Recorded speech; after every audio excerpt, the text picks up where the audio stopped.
Hi everyone, how's it going? Welcome to another Escapement Show. Hope you're up early and tuning in, or maybe down under and chilling out for the evening and tuning in. But yeah, good to see you all, and welcome to another Escapement Show. Got Abdul. I get this. I always get this wrong when I point my hand. He always goes the wrong way. He's reversed. Yeah, that's the way. If I do it that way, I think. Yeah, that's the right one. And then got Abdul R Watches anyway. Basically, my good friend Abdul R Watches, our usual panelist, and JCB's going to be a bit late. He says so. He's going to join us later on. So yeah, let's. Should we do wristwatch check, Abdul? Do you want to go first? I'll go first. You go first, yeah. I'm wearing the Endo collaboration watch with SHM Designs. They made this really nice, Millennium Falcon, isn't Millennium Falcon, exactly. That's their inspiration. And the coolest thing is the loom. Let me just activate it with the UV light. And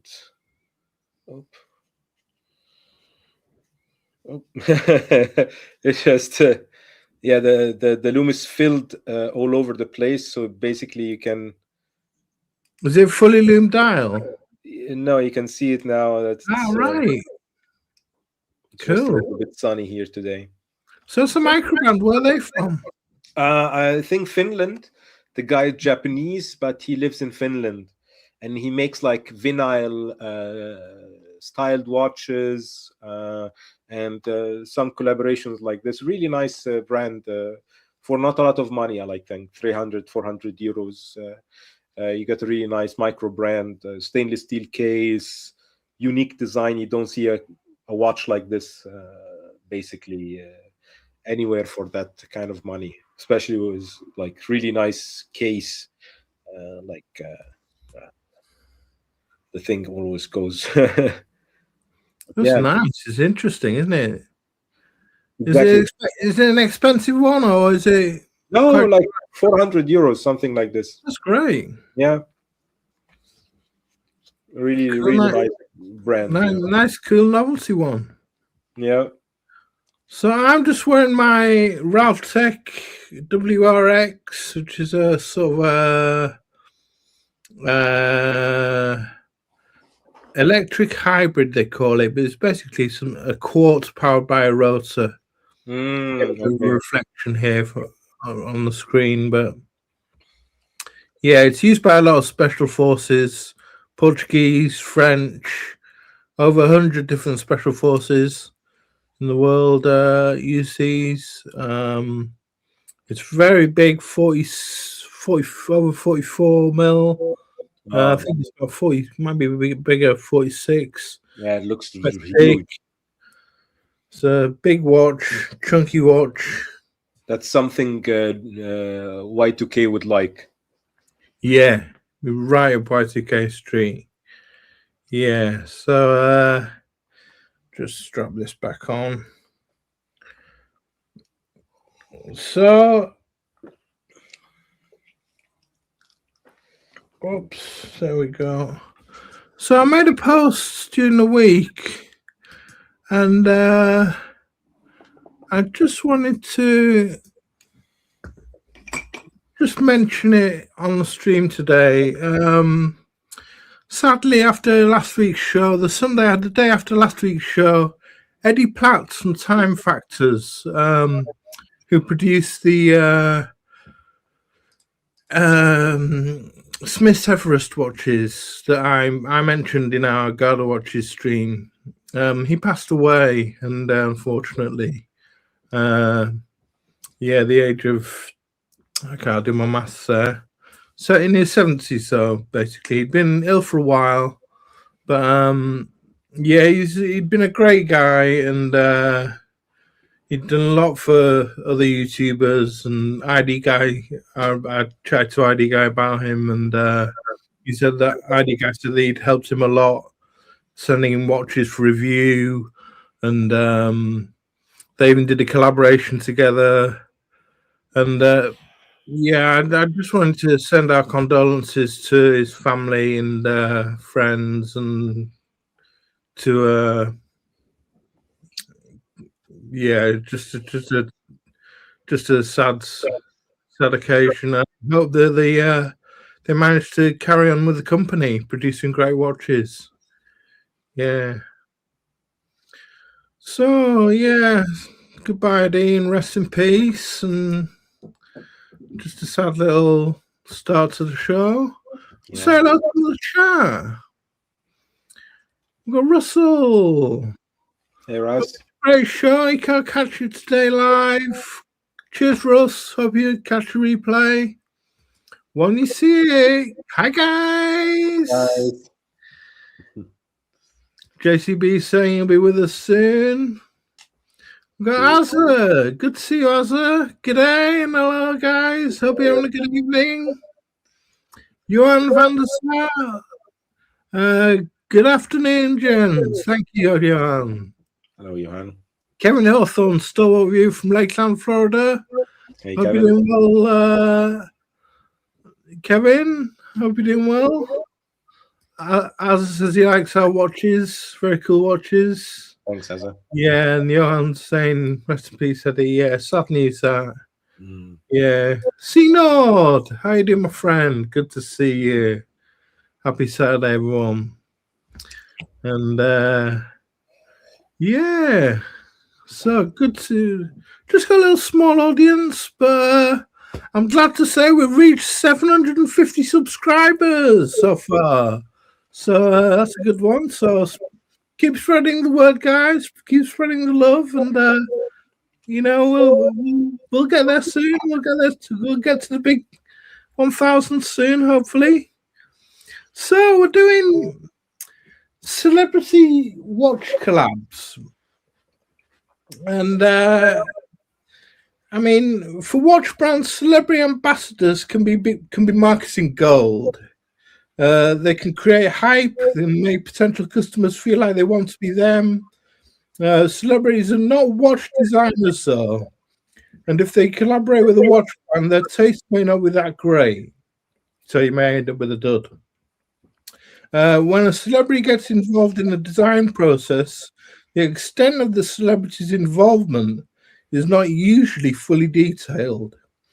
Some, like John Mayer, though, are watch nerds and obviously have a big hand in the design process, and others not so much. Artists and architects, for example, will be involved in the design, but rappers, actors, and athletes, I don't think so. We've all heard of things like Rolex James Cameron. You know, he's a celebrity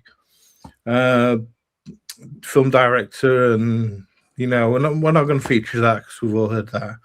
We are going to feature a few, so we're going to take a look at a few celebrity watch collabs. We got to hear your opinions in the chat, so let's fire away. So now this first one isn't so much not exactly collaboration, more modern tribute of watches by Piaget. The Piaget Andy Warhol's watches, and Warhol owns seven Piagets, and his personal favorite and signature timepiece being a 1972 model called the known as the at the time as the Black Tie watch.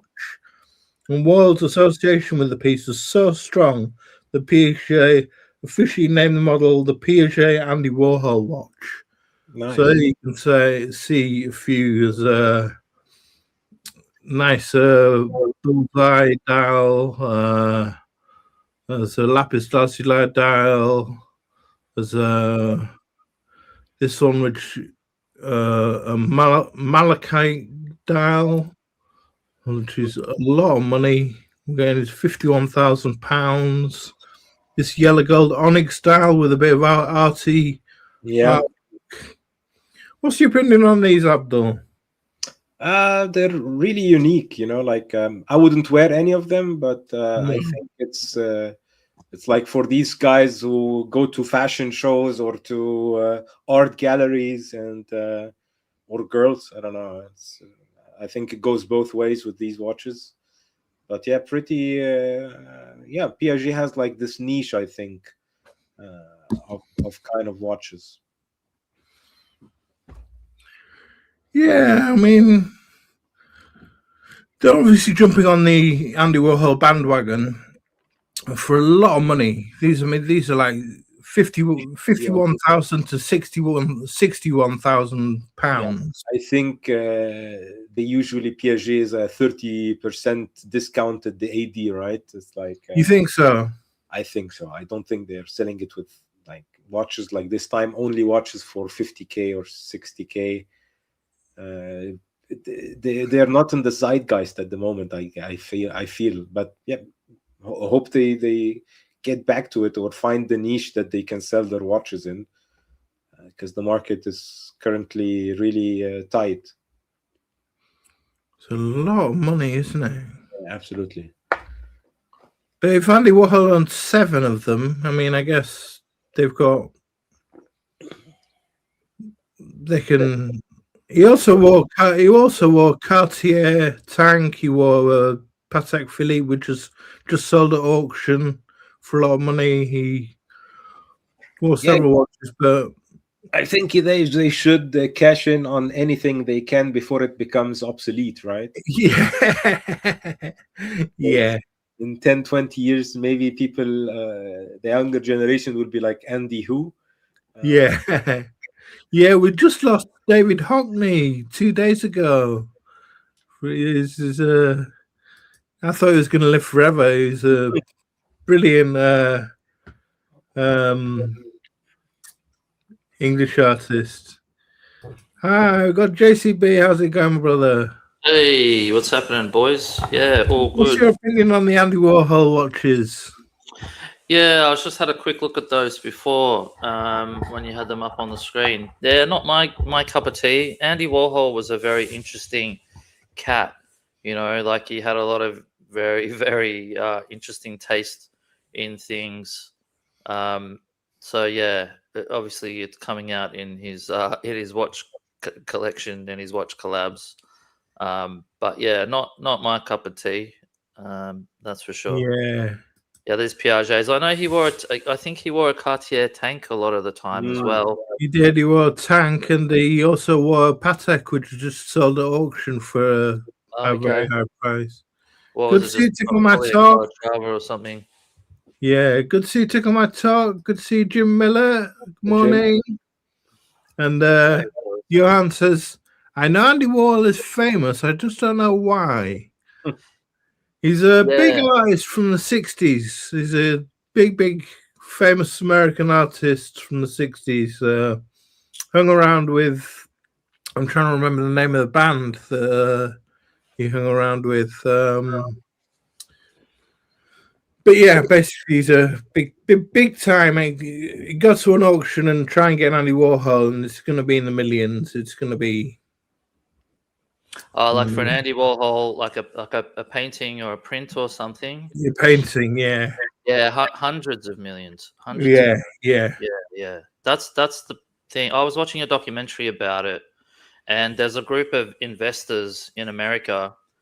They own pretty much 90% of the Warhols, and they go and buy all the Warhols at auction for these inflated amounts of money to keep their own collection really valuable as well. So a lot of it's just, you know, fucking scheme. It's just, it's self-perpetuating inflation that these small number of collectors have. A bunch of Jewish dudes in New York actually who do it. But like Esoteric says here, when brands collab with dead people, they roll over in the grave. yeah.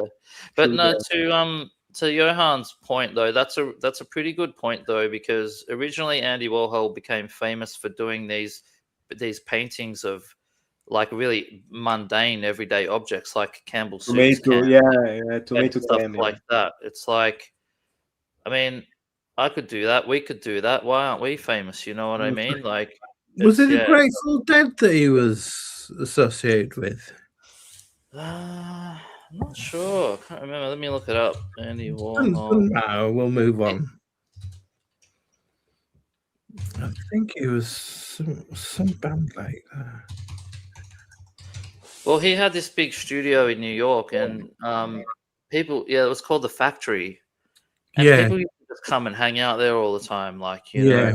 all sorts of people. They'd even live there and hang out. They'd probably partying for days on end and all that sort of stuff. But yeah, I think the Stones were hanging around there. The Velvet Underground, I think. Velvet Underground, that's it, not the Grateful Dead. Velvet Underground. Yeah. Yeah, he did an album cover for them, didn't he? I think he did. Yeah, he did. Yeah, he did. Definitely did. Yeah, Bob Dylan. But the main guy who I like associated with Andy Warhol is this guy called Jean Michel Basquiat. Basquiat, yeah. Yeah, far out. His artwork is really, really good. Like he was worthy of being a really famous artist, I think. And Warhol sort of took him under his wing and sort of brought him up in the world. So Warhol and Basquiat were pretty close. But yeah, Basquiat paintings now are selling in the hundreds of millions for his paintings. But they're really good though. Or much different to Warhol's. Right, we'll move on. Yeah. So we get to another artist and another watch, which I don't like this at all. This is the collaboration from MB&F, and this is where Max Busser brought on board French artist Jean-Claude de Castelbajach, who's collaborated with Andy Warhol, Keith Haring, and Jean-Michel Basquiat, and other legendary artists himself, to add a touch of colour to this Mad One watch. I thought this reminded me of the old electronic game Simon, and didn't really like it at all. Yeah, I thought it was awful. Don't know what you think. Yeah, so there's terrible. the artist and Max Busser, but yeah. Yeah, I've never been a fan of the Mad One anyway. But then you take it and turn it into this. It's like there's a time to love Mad One. Yeah. This No. reminds me of the Volkswagen Polo Harlequin. If you there's remember a it. painting that has those colors that's really famous. Yeah, I think that the Volkswagen is also done on this, on like to commemorate this painting or something like that. Yeah, hang on, just look it up because it's that's.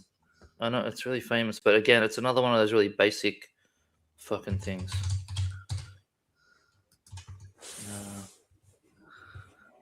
Yeah, to be honest, after owning the Mad One, it's fun at first, but after that it loses somehow its novelty, and you don't get to wear it a lot because it's really big on the wrist and heavy, top heavy. So you have to really wear it very tight, otherwise it feels like it's moving everywhere. It's loud.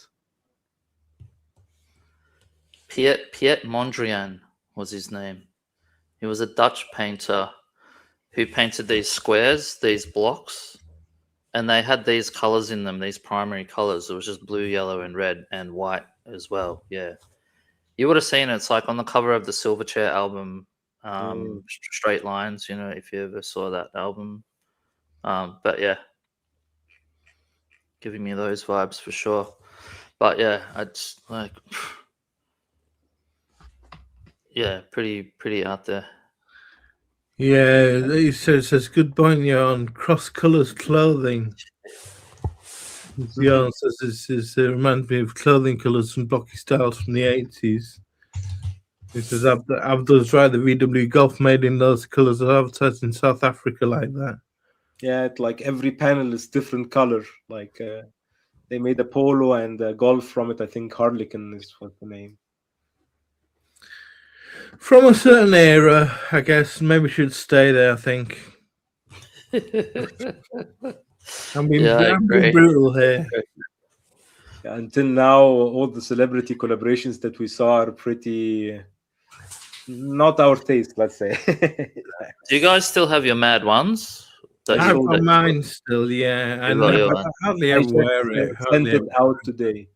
You sent yours out today, Abdul. Yeah, I just sold it Yeah. and sent it out. Yeah. Can I? Did you make some money off it? Can I Oh ask? no, I broke even. Even. Broke Yeah. even. Did you advertise it for slightly higher? Yeah. Yeah, yeah, but then it just that the market was just that's I what was it is. getting like when I offered it to a dealer, he offered me 1,800 euros, and I was like, Okay. "What? Okay, Wasn't that's it like 3,000 euros? yeah." I bought it for 3,000, and I paid like 400 something for the taxes because it came Yeah. from Switzerland. Okay. And I like put it on for 3,500, and I start getting offers like 2,000, 2,100, 2,200, and I'm like, no, if I see a 3, I'm selling it. If not, I'll just keep it here. Yeah. Yeah. And Yeah. then Yeah. You one want to at guy least. sent me 3,000 plus shipping, and I was like, okay, just sell it and get over it. Yeah. Cool. That was So we've the got red another. one from memory, yeah. Red Sorry. one, yeah. Yeah. Yeah, the red one he had. And you've We've got the got green. another artistic. You've got the lucky clover, don't you, I've Tom? got the Lucky Clover, the green Yeah. one. Yeah. Cool. I'm only holding that on for holding on to that for the Irish Association from my grandma. You know, Yeah. but Yeah. Cool. I barely wear it. Yeah, I think the ones when they're like that, when the plain colors, they're pretty cool. This one here with the This all one, colorful stuff is a bit out there. Well, we've got another artistic collaboration, and I've got it's a little feeling you're not gonna like this one. Let's see, what do we got? It's the end of the artistic collaboration, though. Okay. Okay, that's good. So here we go. The Hublot MP17 Mekateng Arsham Splash Titanium and Sapphire watch, £57,000. Oh man, what the hell? Another collaboration with an artist here, this time with acclaimed American visual artist Daniel Arsham, who makes sculpture and does architecture, painting, and filmmaking. One thing he's well known for is creating what he calls future relics, where he casts everyday objects like cameras, phones, pop culture items in geological materials like volcanic ash, crystal, and quartz to make them look like ancient unearthed artifacts. Hence, look at this watch. And he calls them fictional archaeology. So this watch is inspired by a geometry of a water droplet suspended in flux. Yeah. Fucking hell.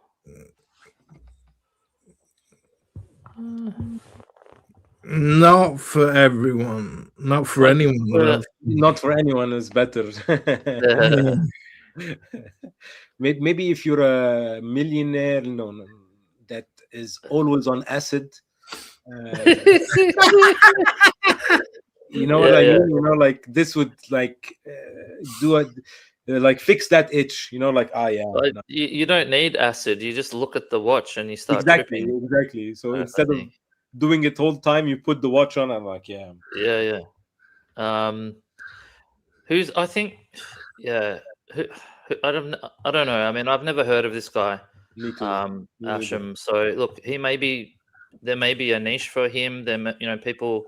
There's a lot of artists we've never heard of. Right? For 57,000 quid, I can't see a niche for it. Yeah, I don't. But but imagine. I know. But like, just say, let's just say he was like, I don't know. I'll just use the word Banksy, but I mean everyone knows Banksy. But just say in some weird art world, people know this guy, and we just don't know him. You know what I mean? Like I don't know. Maybe people would buy it and thinking, it's an Arsham and it'll be valuable or something. But that's the only reason why you would buy it, I think, if you're Yeah. like an Arsham fan, you know what I mean? If you like Yeah. the artist and you think it's going to Yeah. be something like an art piece that you would have as an investment. Exactly. I think you have to be a guy that or a girl that is not into watches. You're into Arsham, and you think that's the new Andy Warhol in 20 years. So I'll buy this, put it in the safe, and in 20 years this will be 10 times the value. That's the mindset. You know? What Other did you than have? that, you have to be crazy. Who was that guy that did the Zeniths, Tom? I think Philippe Pantone or something. Whatever. His name No, was. I didn't. Did you have No. any of those ones? Okay. No. Because that was that guy had a. I mean, again, I've never heard of him before until he did the Zenith things, you know. But maybe he's got a following in America or wherever he's You can from. pull it up if you want. Yeah, maybe that was because he's done a few. You Hi, carry on. And Gregory. Good to see you. carry on. I'll pull them up in the background and we can have a look at them eventually. Does he do like, or there is a brand of T-shirts or something like this that has this Pantone, or because I remember having Yeah, like, man, I have no idea. I just really don't know because I've never heard of him before he did Zenith. The Actually, Zenith? before I look at the Zenith, I'll just look up who he is because then it might. We have to remember, guys, there is like 9 billion people and a lot of people doing stuff in small niches. So definitely, like this guy, I'd never heard of him as well. The Pantone as well. That's the thing, though. If you were Hublot or if you were Zenith, wouldn't you want to do a collab with someone who's known? Like Yeah. people know the dude. Yeah. Like fucking hell, isn't that just fucking common sense? Like pick an artist that's maybe up and coming who has got a bit of a following already. Like people at least know the person or whatever. I don't know. Maybe they would. Hey, I could people might know this guy. Devil advocate here and say, okay, for me as Hublot or Zenith, it's better to do with these relatively unknown. 100 pieces, because these guys will have at least 100 fans that are ready to pay this amount instead of a famous guy that will be like, no, why should I buy it for 50,000? Okay. And they'd probably want to have a big pot of. They'd probably say, "Hey, yeah, I'll do it for fucking $10 million or something like that, or whatever." This Arsham would say, like, I'm honored to be working with Hublot for free. Like if I get a watch, I'll do it. You know what I mean? Like the other guy will give me that amount of money. Yeah, it gets his name out there, I guess. Or maybe that's a way for the people to become known. It's another avenue for them to get more recognition. You have your name on something that could hold for a lifetime, you know. Yeah, I'll take that off the screen and better. It's acid inducing. You're like, you feel it coming. Hallucinatory. Yeah. So I'll move on to one that I know JCB likes.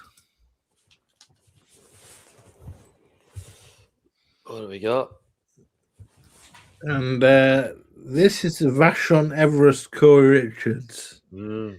Corey Richards is an accomplished mountaineer, adventurer, and National Geographic photographer. And in 2019, Vacheron built the Overseas Dual Time. Yeah. In titanium. Yeah. The prototype for Corey Richards' third attempt to summit Mount Everest. They built it for. And they had a 41mm titanium case, tantalum reinforcements, and a custom 22-carat pink gold rotor engraved with an image of Everest. This unique piece was later auctioned for $106,250 to benefit National Geographic Society. Following high demand in 2021, after the initial prototype was made in 2019, in 2021, Vacheron released a 150-piece limited edition run of both the Dual Time and the Overseas Everest chronograph.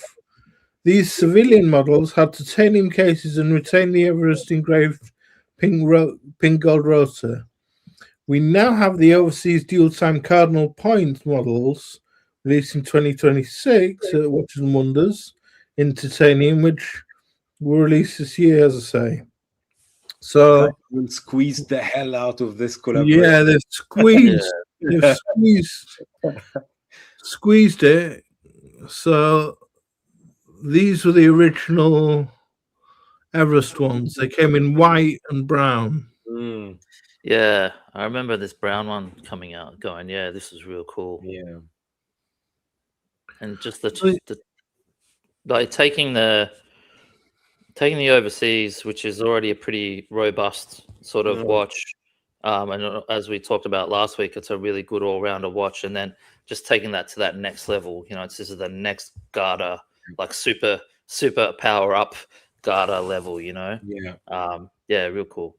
I like it. Yeah, real nice. Which would you go for, the white one or the? Abdul will go for the white one. Yeah, you'll take white any day. I'll obviously take the brown one. Yeah. What about you, Tom? I think I go for the brown one. I like that. Yeah, that's cool. The white just looks like it's made for the going through the Alps and going through the mountains, you know, like it's made for that. Yeah. Or the beach, sort of summery. Yeah, exactly. Yeah. You're just sitting with a pina colada on your hand. Yeah.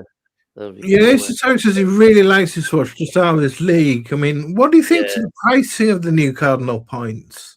They're fucking ridiculous, man. They're £32,000, I think. Yeah, something like that. I thought it was more. Yeah, no, that sounds right. Yeah. That's so much money, though, man. Like the overseas is already an expensive watch anyway. Like it's already really expensive. Like people just can't generally afford it. Like it's high horology. It's got a great movement. The watch itself is quality. I get all that. It's Holy Trinity. Okay. And then you get it in this one in the titanium, and then the price just goes up another 10 grand or whatever. It's like far out. Yeah, it's just because it's competitors both in Patek and AP, the Royal Oak and the Nautilus and the Aquanauts are just unattainable. Basically, you can go to Vacheron and still get a watch like this, but with AP or Patek you can't. So that's true. They could put a price on it and it will sell, because what other option do you have in that category? Yeah. Rich Buddy been harsh here. Celebrity and Clark Labs, no thank you. Hey, Rich. How's it going, Rich? Good to see you. Yeah, so this is probably the best so far, like Johan says. Absolutely, yeah, absolutely. Yeah, I really like the new Cardinal points. I think it is one of the best Vacheron watches are making at the moment. Yeah, it was a huge hit. I mean, a lot of people said it was one of the best watches, apart from the JLC, that a lot of people liked. It was very popular. Yeah. The new JLC Master Control. Yeah. A lot of people said that this was one of the best watches for Watches and Wonders this year. Well, the new Cardinal points, sorry, not this Everest. Yeah. But yeah, great watch, but ridiculous pricing. Just yeah. Okay, move on. And we got another mountaineer and photographer. The Panerai Submersible Chrono Flyback Jimmy Chin editions. So, another National Geographic photographer and mountain athlete that he goes by, as well as Academy Award-winning documentary filmmaker, is Jimmy Chin. In 2006, he became one of the first Americans to successfully ski down the summit of Mount Everest. He also achieved the first ascent of the Shark's Fin route on the Meru Peak in the Indian Himalayas. And in 2021, Panerai released two 47mm titanium chrono flyback models in collaboration with Jimmy Chin. It's a standard brushed titanium edition, limited to 100 pieces, and then there's an Experience Edition, strictly limited to 14 pieces, with a matte black DLC coated titanium case that was sold on a multi-day mountaineering and wake surfing trip with Jimmy Chin in Panerai typical experience package format. So that's where you get pay a ridiculous amount, probably about $60,000 or something, to go mountaineering with him. I think that was this one. Yeah, I think this experience package stuff, if you think about it, it's a pretty brilliant business move, because you have a lot of billionaires that are not connected to any celebrities or any mountaineers or any, and maybe one of them or 14 of them is fan of this guy. I didn't know him before, to be honest.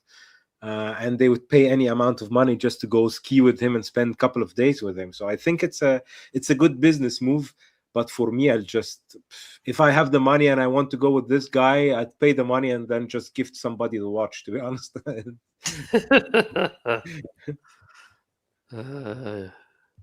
Yeah, the watch itself is it's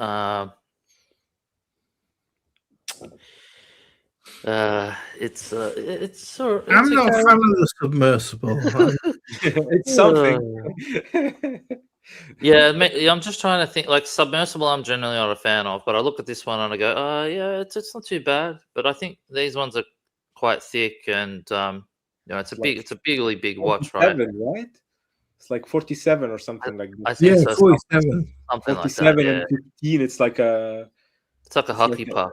A hockey puck, like it's massive. Yeah, Y2K would wear something like this. Yeah, it's a Y2K watch. Yeah, for sure. Y2K watch. That's a good shout, Rich. Yeah. Is there anything called Fox? I haven't got that in the lineup, but I would rock this one as well. Carl Cox is one of my favorite DJs. Yeah. I could try and pull that up at the end, actually. Yeah, it's really cool. Man. It's really cool watch, yeah. It's got the chrono, the chrono subdials are like little turntables. Turntables, yeah, I remember that. Cool. Yeah, it's a cool watch. This one. I like the color scheme of this watch though. The sort of that gray with the light blue, and the gray strap. Like the look of the thing from the colorway and the color palette is quite cool. Like the Yachtmaster. Something like that.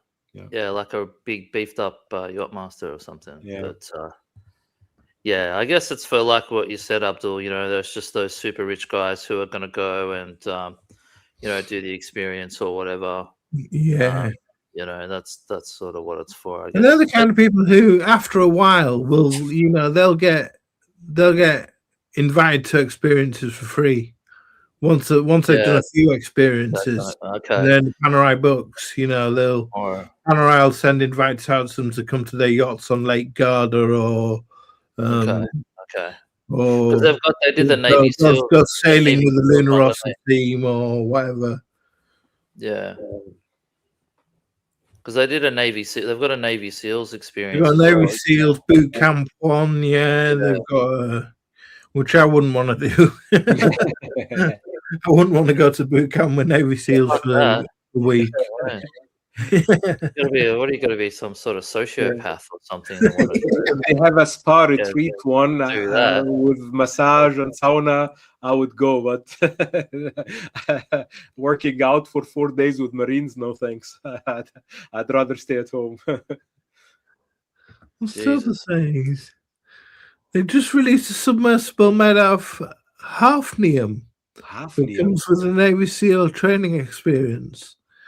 All right, wow. Never heard of that material, but it says hafnium is a crazy material, super rare, used for nuclear fuel rods. Wow. Okay. Whoa. Blimey. Okay. Pretty cool. Mean Tom. Last stable metal on Earth. Okay. So we'll move on to AP. And they've got a whole load of collaborations. Yeah, yeah. AP are good out there. They pick the they do Marvel a lot of ones. collabs. Yeah, in 2005, Jay-Z, already a big watch collector, celebrated 10 years of his record label, Rockefeller Records. And in the same year, sold his stake in the label. And with a 10-year career in the music industry, AP collaborated by making this watch. A bit of a landmark moment in horology. It was the first collaboration between a luxury Swiss watchmaker and a hip-hop artist. 100 were made, 50 in steel, 30 in rose gold, and 20 in platinum. And they have a sunburst blue dial with a diamond set number 10 at the 10 o'clock position. And the case back engraved Jay-Z 10th anniversary. And the watches were famously sold as time capsules packed in a custom box, included a 40 gigabyte Apple iPod loaded with Jay-Z's discography, and if you really wanted it. And So did you say this was the first sort of rap? the first hip hop collaboration. hip-hop? Yeah. Okay. Yeah, it makes sense because Jay-Z is Jay-Z, right? Like he's the watch guy. So you can see number 10 there is diamond encrusted. There's a bit of magnifier over the date as well, like a what do you call it? Cyclops, yeah. Cyclops inside, right? Like an inside one, yeah. Inside one, yeah. So these are all offshore ones, these collabs. Yeah. So that's my problem. I just don't like the offshore, like as a platform. You know what I mean? It's the big watch. It's the thick one. It's the, I just like, why the fuck would you get an offshore when you can get the just a normal Royal Oak? Like the Royal Oak Chrono is such a better watch than this, in my opinion. Yeah, look, even this guy has looks like a big wrist. It doesn't look like a small hand, and the watch looks even big on his hand. Yeah. Like I get the whole, big flashy watch thing, and the hip hop guys and the basketballers, and they want to have a big watch. Yeah, fine. Like if that's your jam, go for it. But if I was Jay-Z and I was doing a collab, I would do it in the Royal Oak line, like what Travis Scott did. I think AP just collab with these watches to try and hype the offshore line. I think there's still enough Royal Oaks. There's enough demand for Royal Oaks as it is. The offshore's a bit of a dog, isn't it? Well, yeah, I guess that's a good point, Tom. Maybe that's what they do with the Royal Oak, with the offshore line, because they did that with like Muhammad Ali, and there's like Shaq had an offshore. So maybe that's what they do. They use this one as a way of hyping up the offshore line. Yeah. But imagine that colorway, like if that colorway in a Royal Oak size, that would be cool, man. That's beautiful. Well, you'll see it coming up. You'll see it's coming up, that colorway in a Royal Oak design. It's coming up. Okay, cool. Nice. But yeah, like fuck. Just if you were a big dude and you're into hip hop, this looks so off on the wrist, like it looks like it's like a kid trying his dad's watch. Yeah. Yeah. Oh, got Jerry. Hello. Hey. Can you all hear me? Yeah.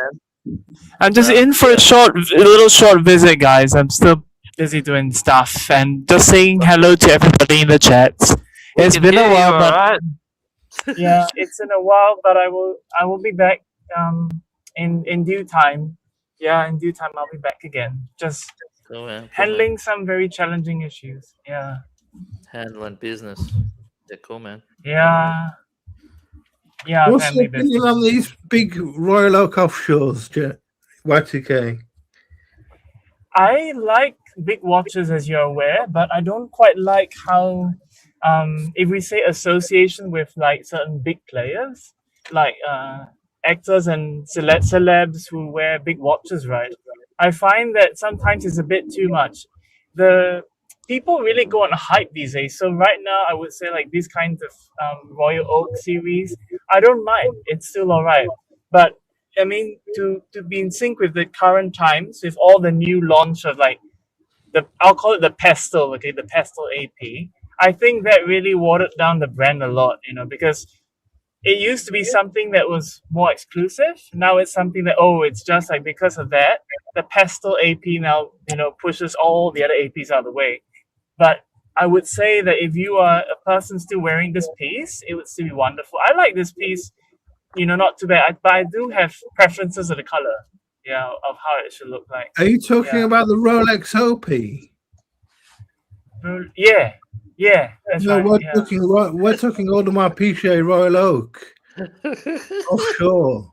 Sorry? What's the Pestle AP? We're talking Royal Oak. We're talking Audemars Piguet Royal Oak offshore.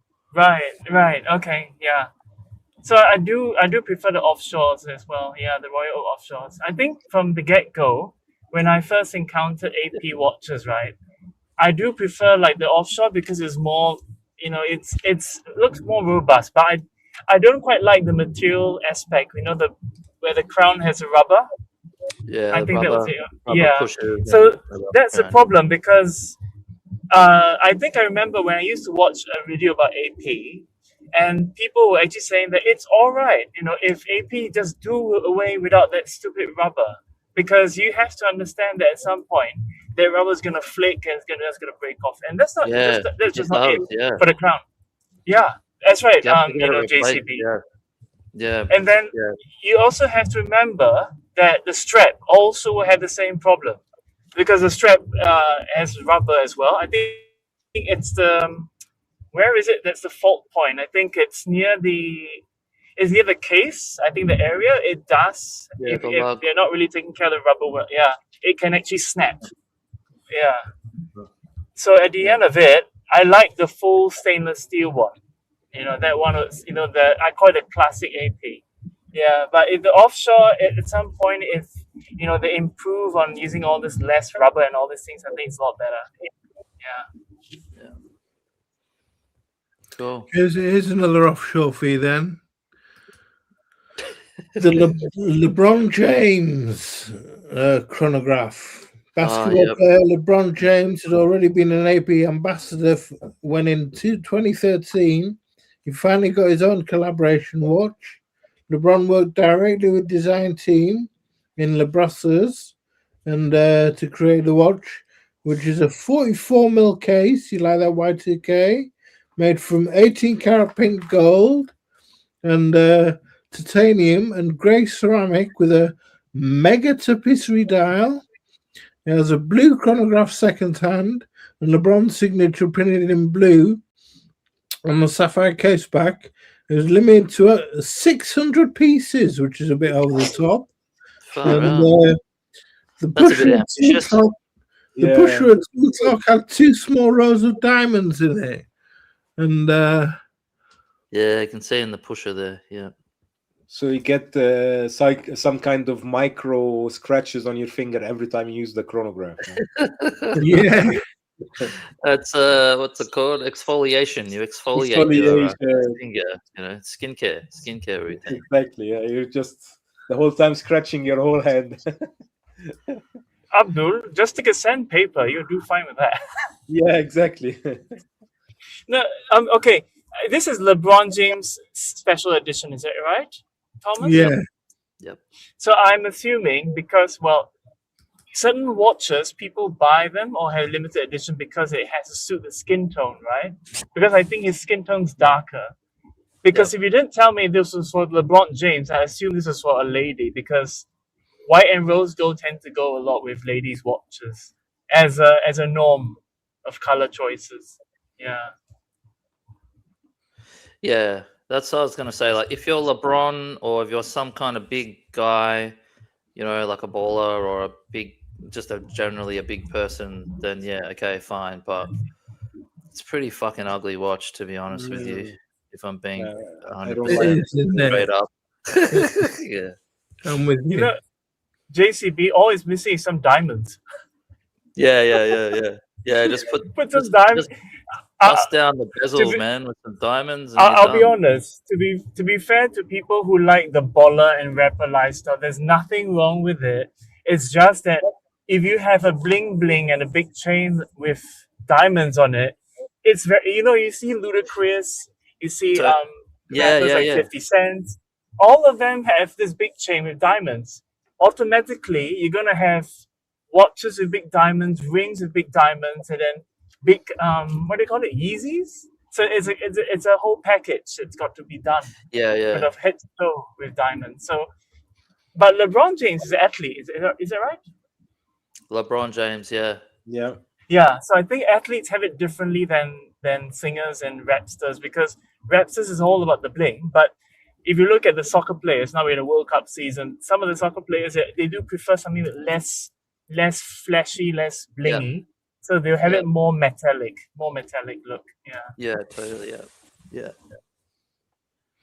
So are we fans of this one or not? No. No. Big no. Another bad celebrity collab. Is there any good celebrity collab? Well, I don't mind the John Mayer AP. That one's pretty cool. I was just about to pull that up. Rich Yeah, is cool. saying, I'm dreaming of getting my Royal Oak, and this one was pretty nice. This one.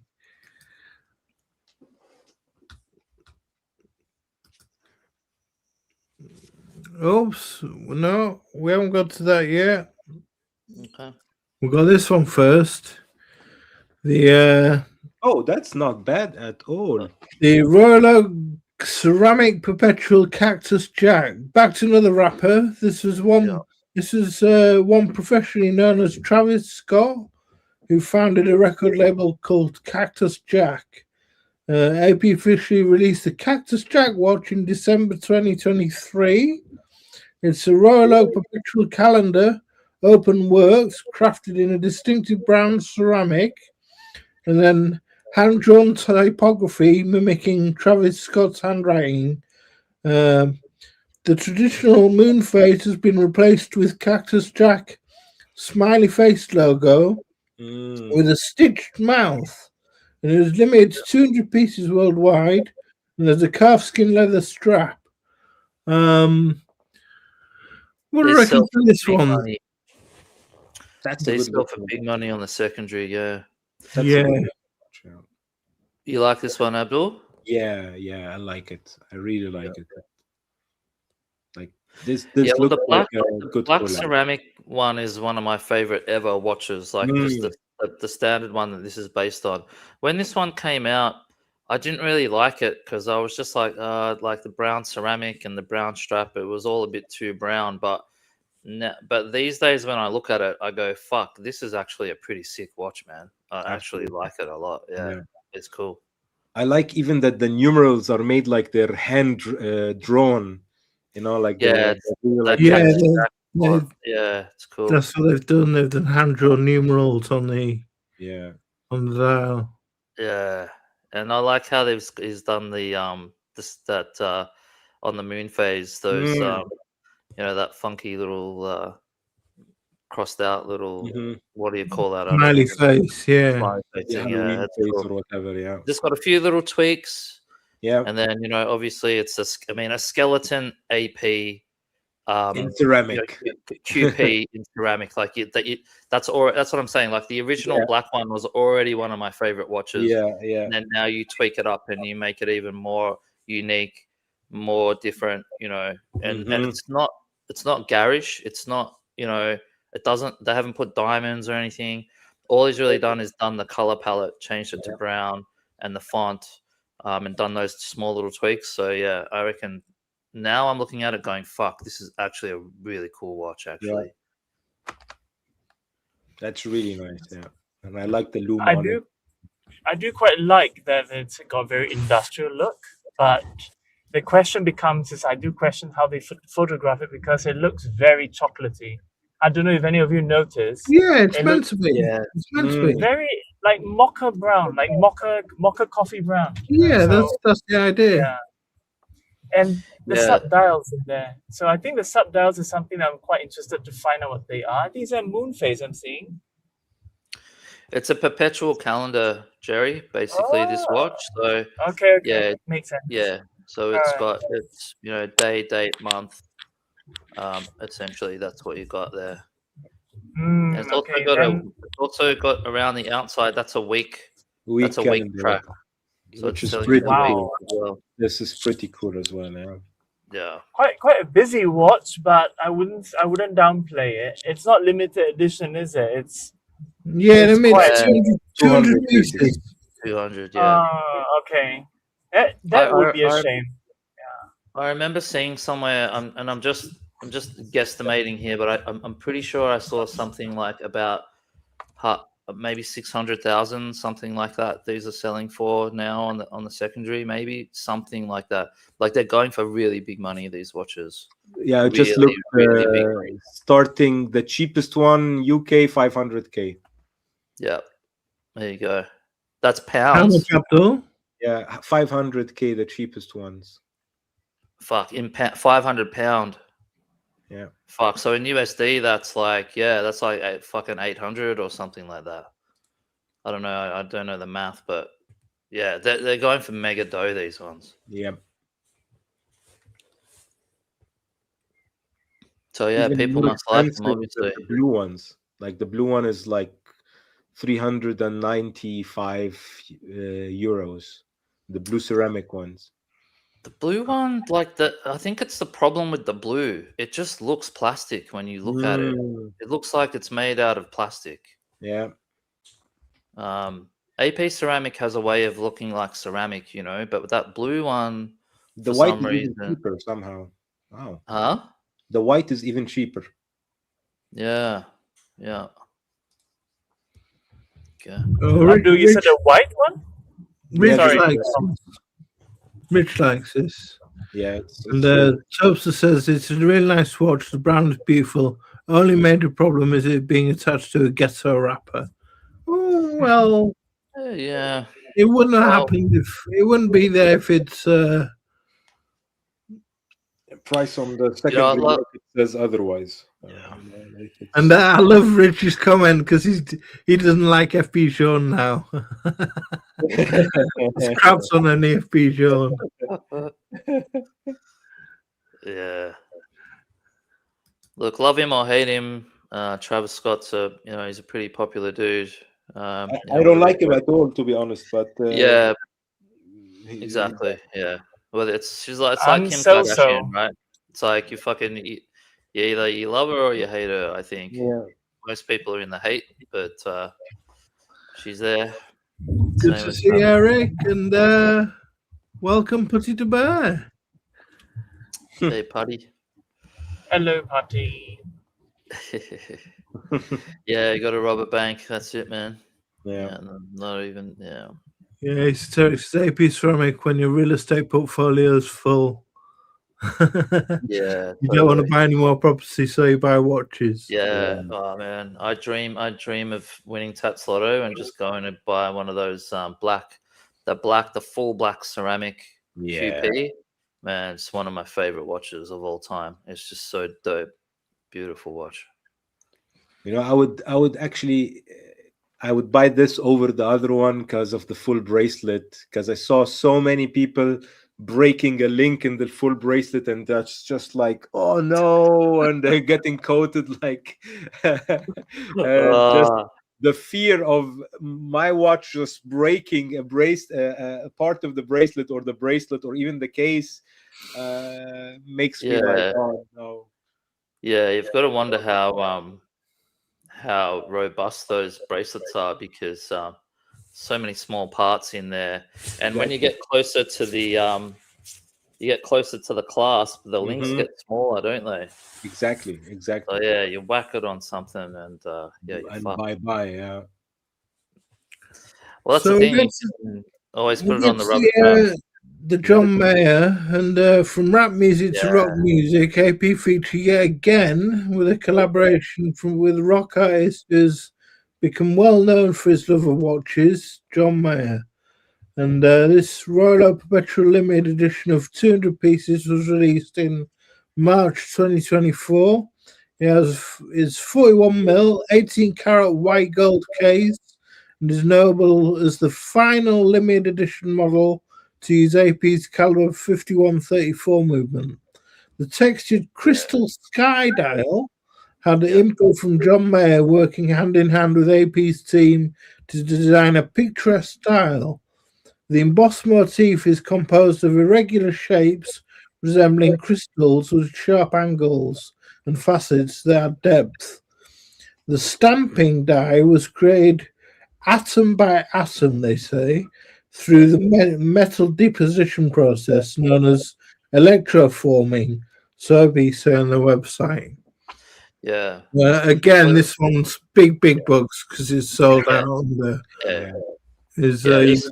But John Mayer, Jay-Z, and Ed Sheeran have got like they're the best watch collectors in music by far. And John Mayer is like he's probably I reckon it goes Jay-Z first, then John Mayer, then probably Ed Sheeran.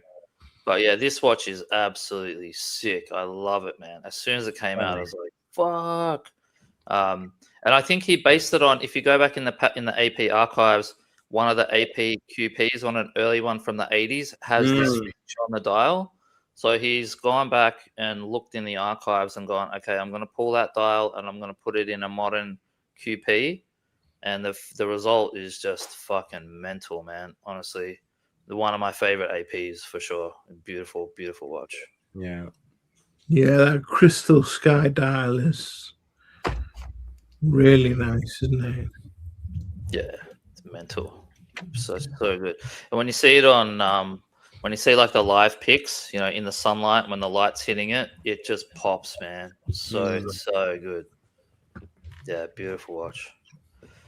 Yeah, see, that's what I'm saying. Like, if I was a music guy, I'd be going with the Royal Oak collabs, man, not the offshore. This is where it's at. This is 100%. It's got its own class of its own, yeah, JCB? Yeah, totally class of its own. Yeah, 100%. Yeah, totally. It's just, yeah. I mean, look, the AP perpetual calendars they are themselves in a class of their own. Like, and it doesn't matter if it's a modern one or a vintage one. Like the collectors, there's something about AP perpetual calendars that is just they're on another planet. They're just really, really dope watches. So yeah, you get a blue one like this with that dial. What do you call it, Tom? What's it called? A crystal sky. Crystal sky, yeah. I mean, just look at the thing. It's just fucking unreal, man. Who doesn't Mates, love I'm going to enter into a zone with no signal, but I'll catch you guys in the next one, yeah? And to everybody, thanks for supporting us. I'll be in the chat shortly. No worries, Okay, brother. take care, YTK. Take care, buddy. See you guys in a bit. Yeah, what do you guys think to this one? Yeah, really nice. But white gold, it's going to be a lot of money. It's going to. I mean, Royal Oak. Even if it was made in plastic, it would have been a lot of money. And I was going to say, John Mayer collaboration is going to be a lot of money, but add white gold to that, it's going to be a lot more money. That's You know what though? Even if this watch was in steel, it would be like probably the same money. Exactly. I The think so. material sort of is secondary. Yeah, it's irrelevant here. I think it's just perpetual calendar, 200 pieces with only this dial that you can get on only this watch. They can just put whatever number and people will be like, yeah, I'm buying it. Yeah. Rich likes the Cactus Jack better. Which would you go, Cactus Jack or this? Well, the Cactus Jack is a skeleton. You've got to remember that. So skeleton puts the money up straight away and puts the sort of the rarity as well, because it's a whole nother level of watchmaking not a whole nother level, but it's another level of finishing and the dial treatment and all the rest of it. So I would probably go for this one, to be honest, just because I think it's a bit more of a classier kind of watch. You could probably wear it in a few more different situations. The brown one is more casual, whereas this one it's casual, but you could go formal. You could basically wear this one anyway. So I'll go with this one. Yeah. Butty the Bear says this one all day long. Yeah. So move on. If you really want, we'll stick with John Mayer, and if you really want a John Mayer watch, We'll Get the pivot G-Shock. from expensive to budget watches. Yeah. The collaboration they did with Casio and Hodinkee between 2020 and 2022, 3 John Mayer G-Shocks were released. The first, a slate grey one inspired by the Casio SK5 sampling keyboard. The second, a white model taking cues from the Casio PT80 keyboard. And the third, a light blue model inspired by the Casio PT1 keyboard. The third grand finale of the trio, released in September 2022, is my favorite colorway of the 3, and is the one on screen, originally selling for $180. Yeah, that's cool. That colorway. Yeah, I really like this color combo. I really like it. Just take that off there. I remember there was a grey one as well, maybe. There's a grey one, a white one, and this one. This one, yeah.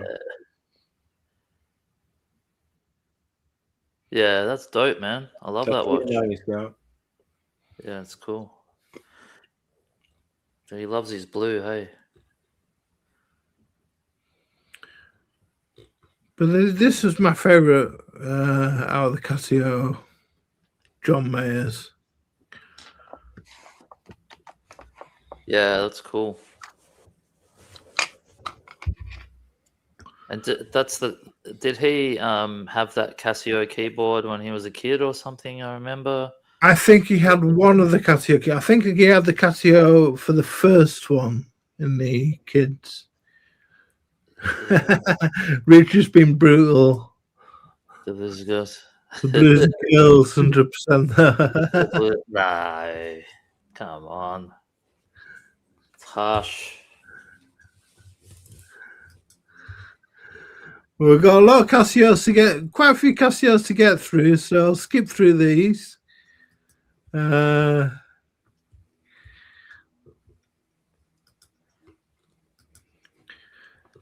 Casio Pleasures and Daft Punk. Wow. This one's a Casio collaboration between Casio, Los Angeles streetwear retailer Pleasure, and the French electronic music duo Daft Punk. This was first released in Pleasure stores, and then a week later on October 25th in North America in G-Shock stores and online again. Again, it was priced at $180, and it's a G-Shock square style of G-Shock, the DW5600. Yeah, basic G-Shock. Basic Pleasure. style. What's Pleasures? What was like an album that they brought out? No, it's a streetwear, Los Angeles streetwear. That's why I didn't hear about them before, I think. Yeah, I like that punk, but I wouldn't pay $180 for that. Yeah, you gotta be I mean, I just don't have Pleasures written all over my watch. Cool. Yeah, you see it illuminates with Daft Punk. But that defeats the purpose of the loom because I cannot see it. And yeah, that's fucking stupid, man. that's a fucking idiotic watch, man. That's you have to be like, I understand this watch for people going to the club, doing whatever drugs they do, and then they have this watch. They don't care about like, look, my watch has Daft Punk. Yeah, totally. Yeah. They're limited stock, but they still have some. So if you want one, you can still buy one, I guess. Yeah, I like Daft Punk. I think they're cool. But I wouldn't buy a G-Shock. I have multiple G-Shocks, but not for $180. Combined, maybe.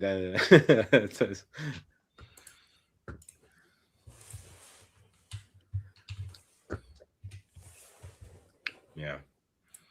You can go to the next one, Tom. It's okay. Yeah. Yeah. There's a few more G-Shocks coming up. Yeah, my first actually music album that I bought with my own money in, I think, 94 was Daft Punk. I was in Paris and I bought the album there, I remember. So, big fan of So that. this is G-Shock J Balvin. He's the biggest selling Latin American music artist in history, or one of the biggest selling Latin American music artists in history. A Colombian reggaeton Yeah. singer. Yeah, this guy's J- got a big. This guy's got a lot of big, like lots of toys. Yeah, watches, cars. Yeah. So J Balvin had a collaboration box set called Time Matters, which features interchangeable black and translucent matte yellow bands and bezels, which came out in January 2025. Additionally, J Balvin had a second collab with G-Shock, which one of the ring watches, which was officially released on June the 4th this year. This one's again a G-Shock Square DW 5600. Not my jam. No, I don't know the guy either, but I'm not. I don't know him. No. Yeah, he's a big, like he's big in America, I think, or in He's Colombian, in Latin American. Latin American style. Yeah, there's a lot of like Bad Bunny and those sort of artists. Okay. He's in that genre. Sort of piss yellow, really. Yeah. So you can do. No, it's interchangeable. It comes with a black and yellow. Okay. black and yellow, so you can have it as black or yellow. Yeah, but then the black one's just like a regular watch, right? So you. Well, it has his sort of. I think it's another one where you've got to really like this guy. Yeah. You know what I mean? It has his sort of logo on and his handwriting, but yes, it's one of those where you got to be a fanboy too. Yeah. Probably in South America, it probably sold a whole ton. Yeah. Just let me go Chrome tab window. I'll just share my screen, just super quick, Tom, just to round out the AP discussion. This is, I think, what I reckon. Can't see anything on there. Oh, hang on, you can't. Hang on, let me see. And stop. Share screen. Window. Is this coming up now? No.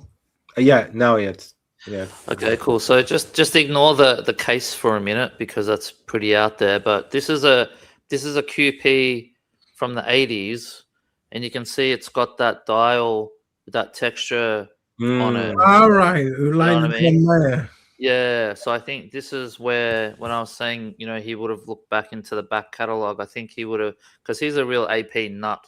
He's a big watch nut in general. He knows all the back catalogs of stuff. So I reckon he would have gone back and had a look at this and got a bit of inspiration for his AP collab.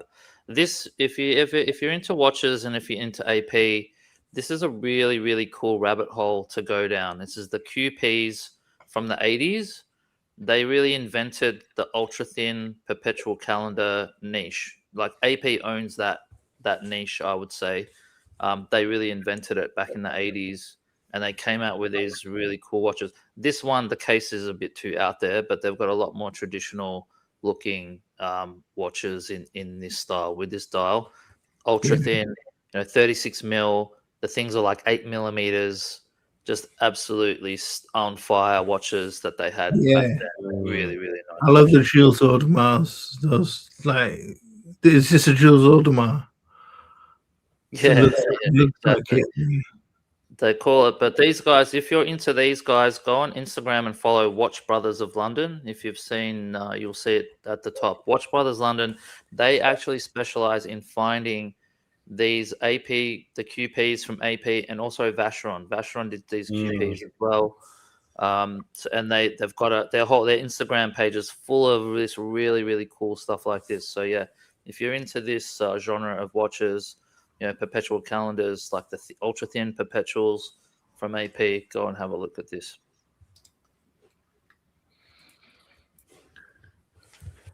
So I'll put it to bed. Sorry to disappoint, but I'm going to go back to G-Shocks for a bit.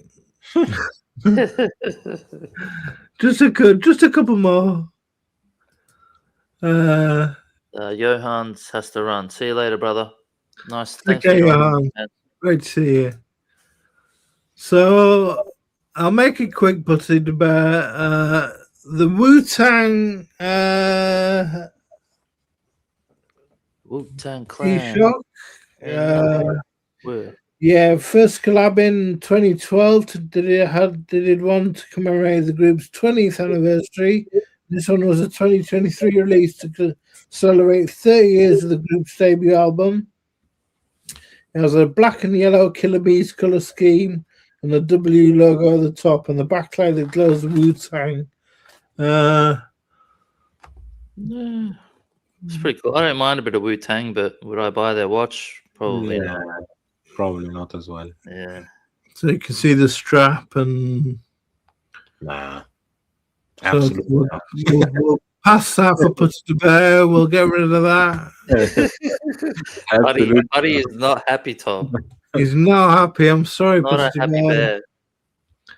I'll skip through these quickly. We know this one, the Ed Sheeran. Still sticking with musicians and G-Shock. We come full circle. We come full circle with the one that was curated in collaboration with John Mayer and Hodinkee, the Ed Sheeran 6900. It's Subtract. The colorway is inspired by Sheeran's 6th studio album, and the album called Subtract is bright yellow with speckled black. The case of the watch is bright yellow resin case, and the case back is custom engraved with the Sheeran's and Hodinkee's logos. And there's an octagonal packaging that resembles a record, and this is still available.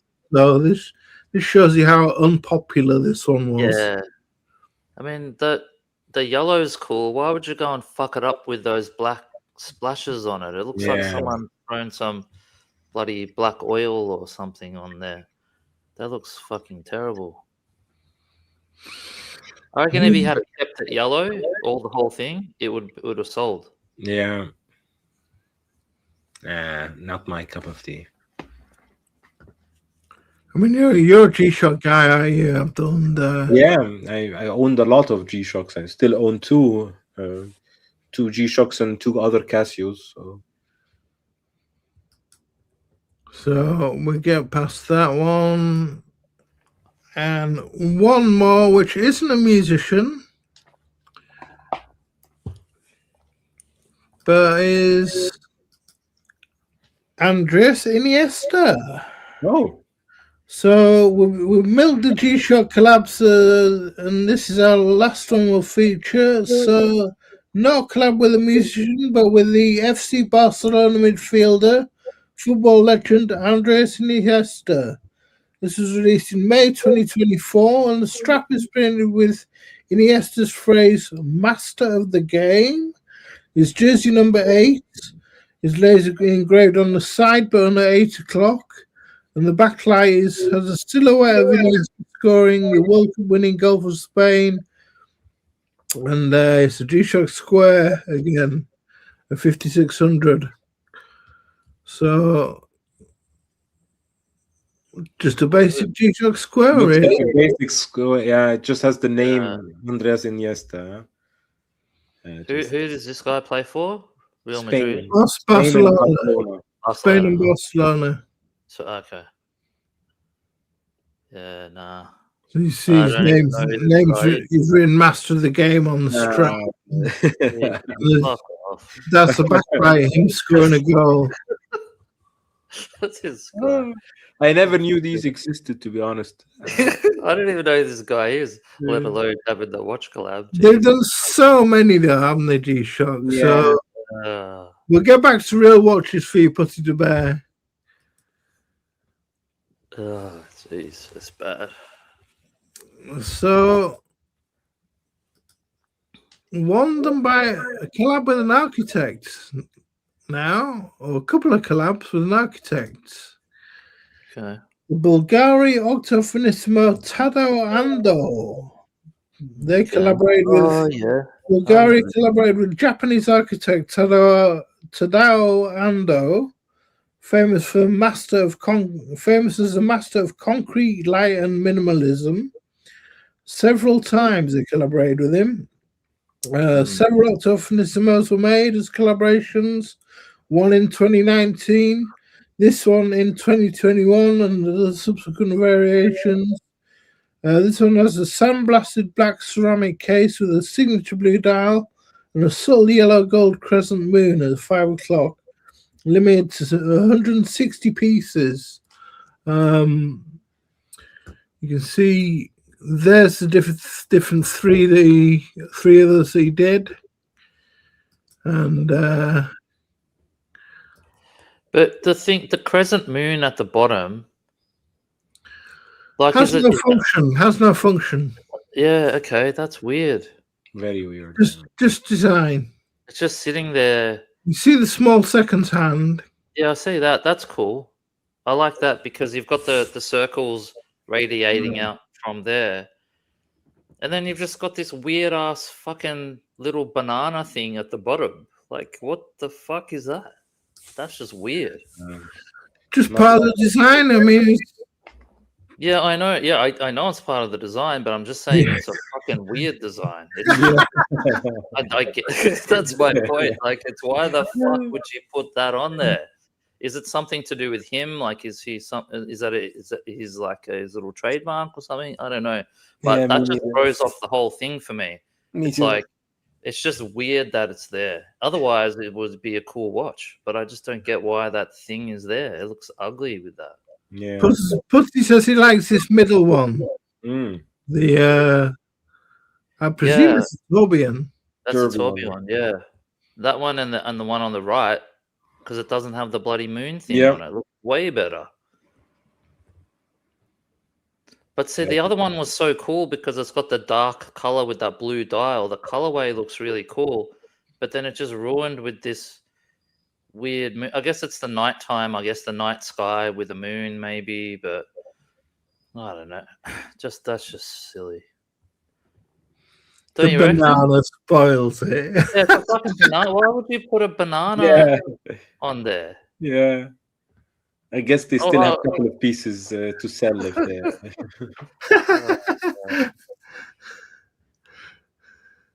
Then we need to make it Twilight Zone themed. Yeah. Oh, wow. Get rid of that, and you got a cool watch, I reckon.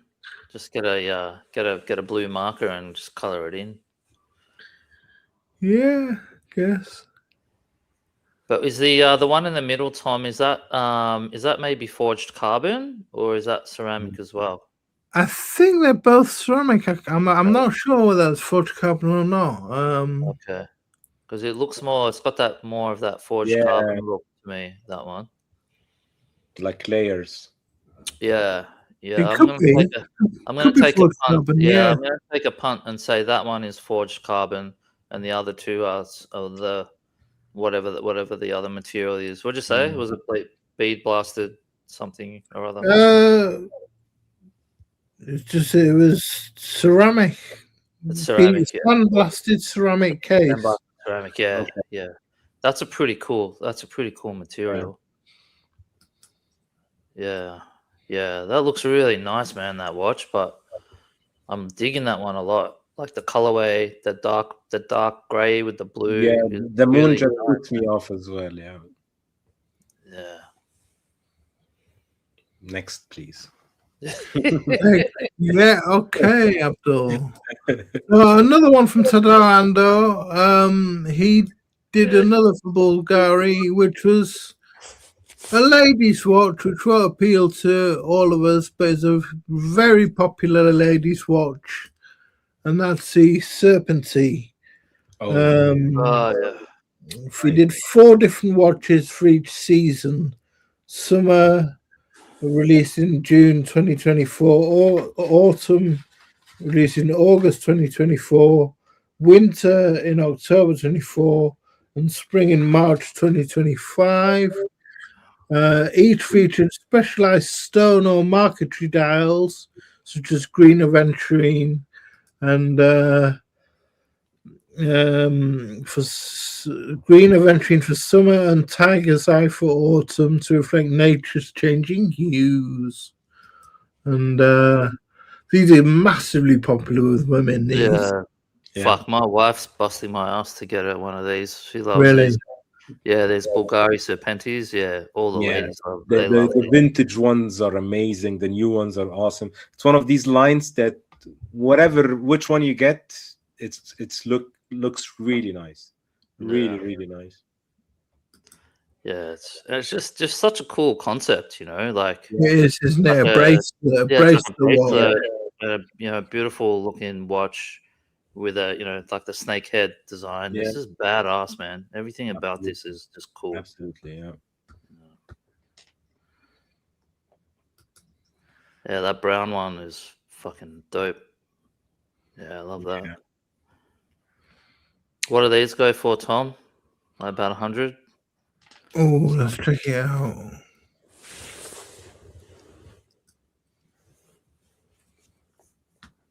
What's the price?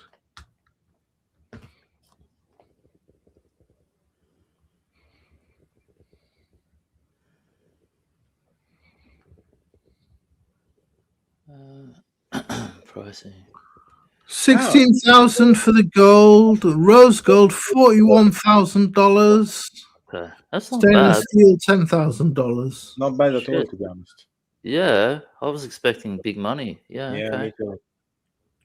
Far out. Limited edition, no. Actually, it's pretty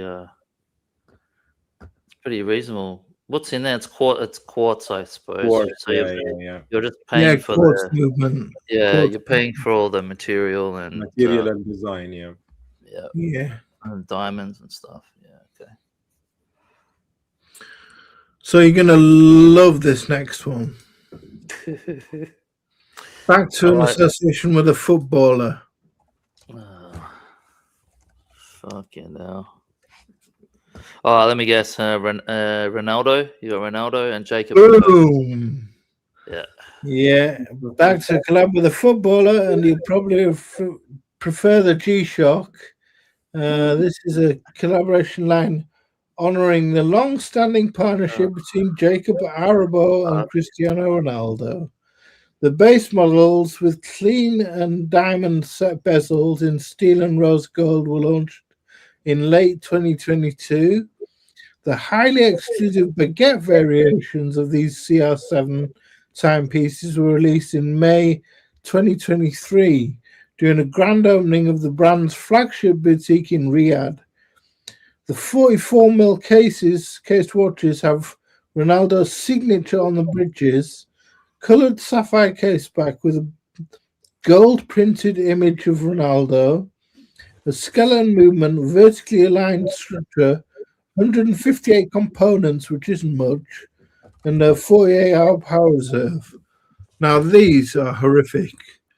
They really are.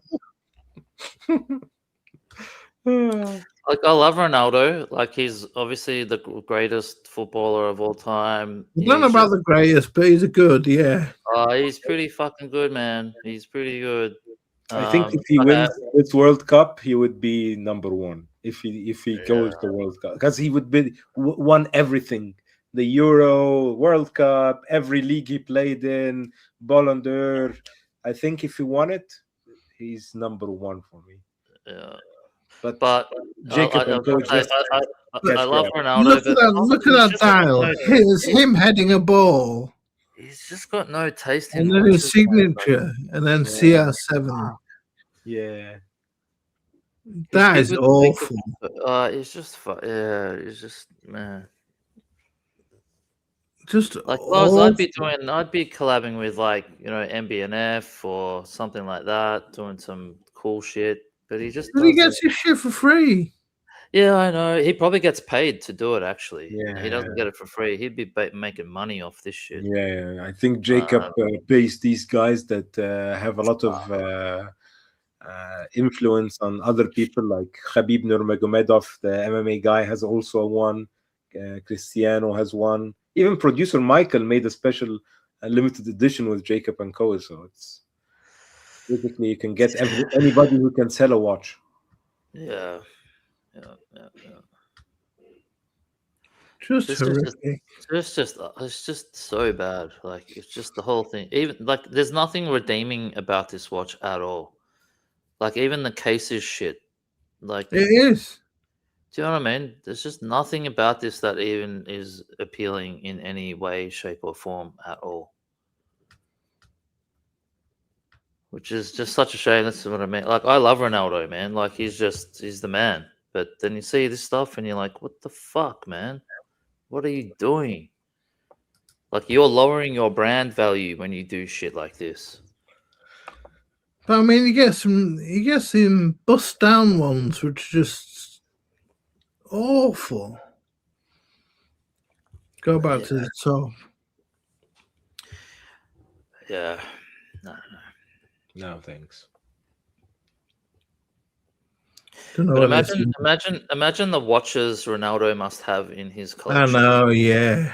Like he would pretty much have, I reckon, like everything. Like even, you know, fancy Pateks and vintage Pateks and stuff like that. I reckon he's got it all. The stuff that you see on his wrist, just in, you know, I mean, look at that. It's probably just a tip of the iceberg of what he's got. Yeah, fucking hell, man. This is just... dear me. Oh, man. Yeah. Anyway, I've seen enough of that. Yeah, I reckon. If you were gonna pick it, if some brand came, if you were gonna pick a brand to collab with, Thomas, which one would you pick? Like, who would be your brand that you would want to work with? I don't know, to be honest with you. Good question. Yeah. Have a think about it. Maybe we'll come back to it at the end of the show. Yeah. I'd ask Abdul as well, but he's gone by the look of it. Another brand which do a lot of collabs. GLC would be my brand if I could. GLC, your brand, yeah. Yeah, good on Abdul. Nice, yeah. Cool. So RM, they're another brand that do a lot of ones, and this back to rap music. The RM 5205 Toby and Pharrell Williams was released in November. The Rocket Man. 2019. Price tag of $969,000. Yep. Inspired by Pharrell's fascination with space travel, the dial features a hand-painted astronaut whose visor reflects the Martian landscape and Earth, and it was limited to 30 pieces, and is due to its rarity and secondary market prices often exceed $2 million.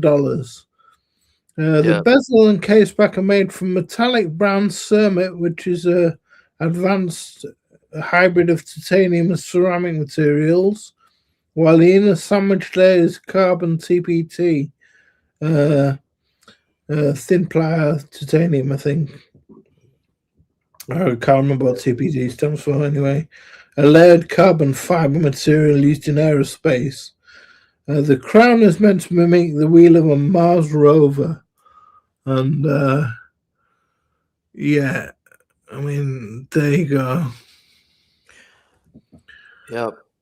What do you think? Would you pay $2 million for that one, Tommy? No. Yeah.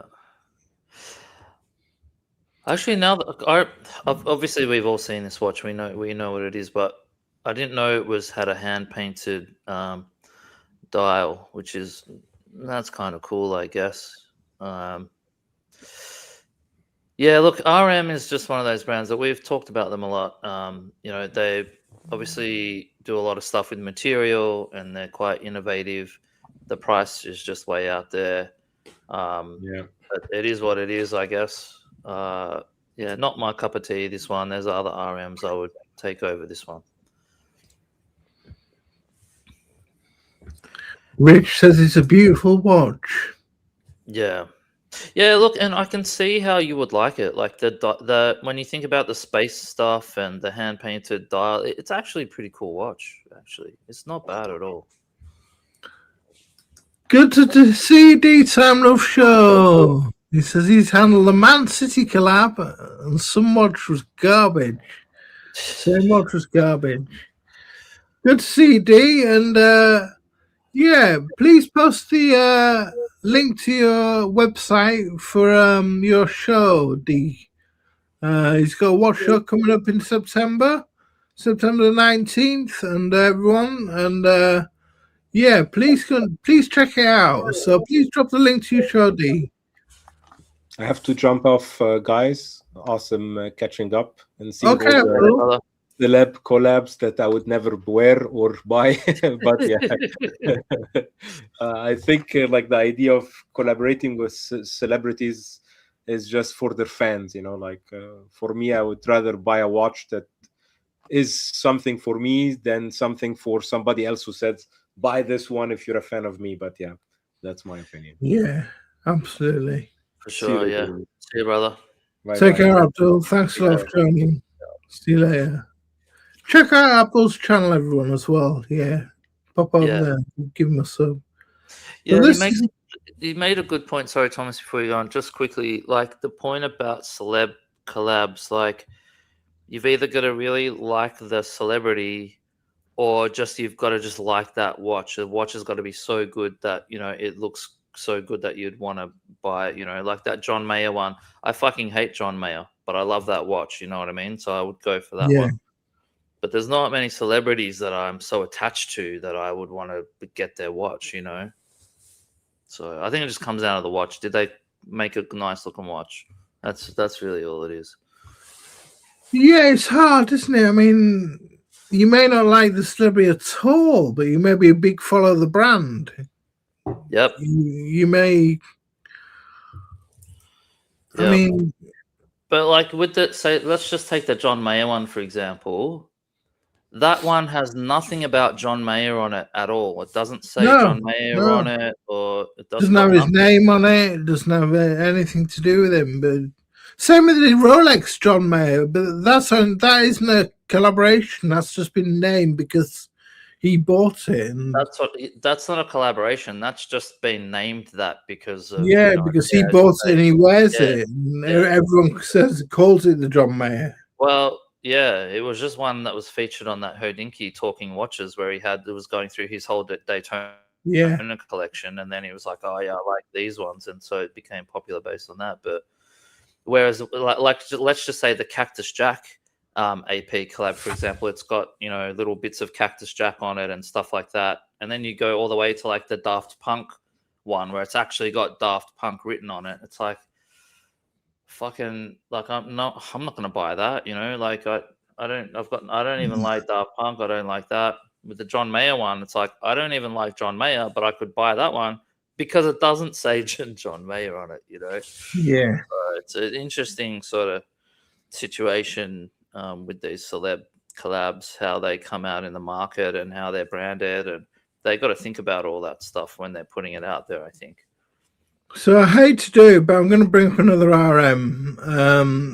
Just because RM have done so many collabs with different people. They've collabed. I don't mind RM watches at all. To me, it's just the price that I hate. I don't understand how they come out with these $1 million watches. They're just not worth that. That's all. They've collabed with so many people: F1 drivers, football managers, footballers. But they had the Bubba Watson players, rappers, you name it. So sticking with Rich and Meal, who have done a ton of celebrity collaborations, like I say, is this RM055 Bubba Watson, often referred to as the Baby Bubba, which was originally released in 2012. The manually wound skull-niced watch was specifically engineered for the PGA golfer to withstand over 500 Gs of shock, making it a highly sought-after timepiece for athletes. And what do you reckon to that, then? Yeah, look, I'm not a big fan of white ceramic. It's not my color, obviously. Yeah. You know, I'm black, so I'm not gonna go out and wear a white watch. But yeah, no, it's cool. I don't mind it. Yeah, as a watch, it's pretty cool. I know that would be an RM that Abdul would wear. Um, but yeah, no, look, I like RM for the fact that they do a lot of innovation. They bring out some super material. You know, the watches are really shockproof, and you can wear them doing anything. You know, I get all that stuff. So you know, the RM just gets a lot of hate, I think, in the enthusiasts in our circles. Yeah. It's You know what I mean? just to see his Vacheur movements, and they charge a lot of money for that, just for the materials, you know. That's what I mean. Like the Just for prices. adding a bit of carbon here and there, and a bit of, Yeah, you yeah. know. But you know, fuck, and I've said it many times. Hats off to him for what he's managed to achieve. How the fuck he has managed to make this brand so popular and so much money. Like this guy is just laughing every day he wakes up. I reckon he's just having a fucking laugh every day. Yeah. Yeah, I like some of the Formula One collabs actually, like the Richard Mille Ferrari, the one Lewis Hamilton wears. That one's pretty cool. I think it's a RM 44 or 43 or something. But that's not a Lewis Hamilton watch. It's like a Ferrari collab, I think. So it's not really a individual collab. It's like a brand collab. So Memobox says the RM001 from 2001 was definitely a milestone in horology. Not sure about the rest of their watches. Yeah. Yeah. Yeah, The RM11 was pretty cool too. Rich is a fan of that watch, the chronograph with colours. Yeah. So I'm going to dump this one. I'm not a fan of RM at all. So, but sticking with golfers, got an interesting one here. The Omega Speedmaster 57 Rory McIlroy special edition. Sticking with golf, Rory McIlroy has a few ties to Omega. He helped design the Aquaterra Ultralight, which was 55 grams and lightweight enough to comfortably wear during professional golf tournaments. It was released in August 2019. However, Omega also gifted Rory McIlroy a unique yellow gold Speedmaster 57 for his 30th birthday. While not a standard retail piece, this yellow gold watch set off high demand among PGA and watch fans. And he's also associated with the Omega DeVille Tourbillon, which he purchased himself, and the Silver Snoopy 50th anniversary, which he wore during the Masters. So you're going to like this one, aren't you, JCB? That's so fucking ugly, man. You think? Oh, just the thing that what's on those subdials, man? What the hell is that? It looks like I don't know, like that. It's like slices of cake or something, doesn't it? Or a waffle or. Look, yeah, you know I love my Speedmasters now, but this thing here with those things on the subdial just ruin it, man. It looks like a COVID-19 virus on the dial or something, man. Come on. Look, I don't. Maybe maybe you got to see it in the metal or something, but I just think those designs on it must have something to do with golf. Like, I'm just trying to think what I know that there is something to do with golf in that shape. Like, do you think? Yeah, there's some. I'm sure something like something to do with the shoes, like the little spikes that you put in or something, or maybe something with the tee. Or there's something to do with golf that has that shape, I reckon. Because why the fuck else would you put that on there? I don't know. To me, that just looks really weird. I don't know about you. Do you think it looks weird or not? It looks like a pattern, but it's not too. It didn't bother me that much. Okay. To me, my instant reaction was that's just weird. 2 nipples. Nipples look better than that. Yeah, nipples are better than that. Yeah.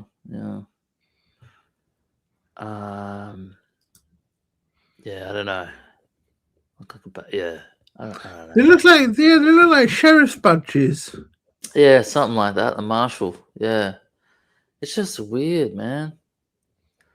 But let's look at it again. Okay, so you got this is a yellow. It's yellow gold. Yeah. Yeah, yellow gold. Speedmaster 57, which is a cool watch. So cool base watch. Yeah, look. 41.5 mil yellow gold on yellow gold. You know, if those subdials were fully that color, then it would be a sick watch. It would be really cool. Do you know what I mean? But the way, because of that pattern, it's just a bit weird. So what do you got? Like a Sedna gold, rose gold rotor as well. I think that's Sedna gold, they call it in Amiga land. That color. Yeah, maybe? still the gold rotor. Yeah, that's pretty cool. Coaxial 9301. Yeah, the 9300 when it came out back 10, 15 years ago, whatever, was always a thick caliber. So from there on, all of these lines of the Speedmaster have always been quite thick watches, which is something that I don't really appreciate. But the actual movement itself is really good technology, very robust. You know, it's a revolutionary type of movement, actually.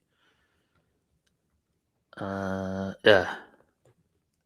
Just for me, the subdials are just ruining it for me. That's all. Okay, we'll move on. Yeah, I think the boys in the chat kind of agree as well. But yeah, McElroy, remember that Aquaterra that he brought out that you mentioned? Man, that was crazy money. That was like 50 grand or something when that came out. The Aquaterra was £50,000. Yeah, the carbon one. Yeah, it was weird. I think it was titanium or something. But anyway, it was. I remember going, why? What business does Amiga have charging 50 grand for an Aquaterra? Yeah, I get it. It was a novelty. It was a novelty. Yeah. I get all that. Yeah. What else we got? So we've got American football players now. And we got the Chronomaster Sport. Aaron Rodgers. The green one. Yeah. Yeah, the green one. NFL player Aaron Rodgers. This came out in 2023, November 2023. It was quite highly sought after being limited to only 250 pieces worldwide. Retailing for $12,800. It features a green bezel and green lacquered dial in the shirt color of the team he was playing for, which was the New York Jets, and also his previous team, the Green Bay Packers. He has also have green shirts, and the Arabic numeral hour markers in white were designed to resemble those on a jersey. It's powered by the El Primero 3600 movement and capable of measuring a tenth of a second, and the watch is sold out rapidly on launch. Yeah. Are you a fan of this one? I am, yeah. The green is really nice, isn't it? It's just such a nice color with the white. Yeah, I love it. Yeah, it's really cool. My thing is with Zenith, I'm just gonna say it, like, I just don't like the tricolor subdials. I know it's a Zenith thing, and that's their thing, but I just don't think it's a good thing. I just don't like it. And I've said this before in another show when we looked at Chronomaster Sports. I would prefer if the subdials were all the same color.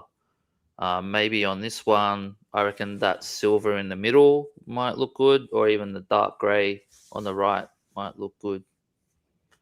What do you reckon? Sorry, I missed that. Oh, sorry, man. That's okay. No, what I was saying was, I like this watch a lot, but I'm just not a fan of the tricolor. Tricolor dials, yeah. It's their shtick, isn't it? It's Zenith shtick ever since the 60s or late or 70s. So They've it's- always gone what- for this, but I what's- don't mind them too much when they do them subtly like this. This is just variations on grey.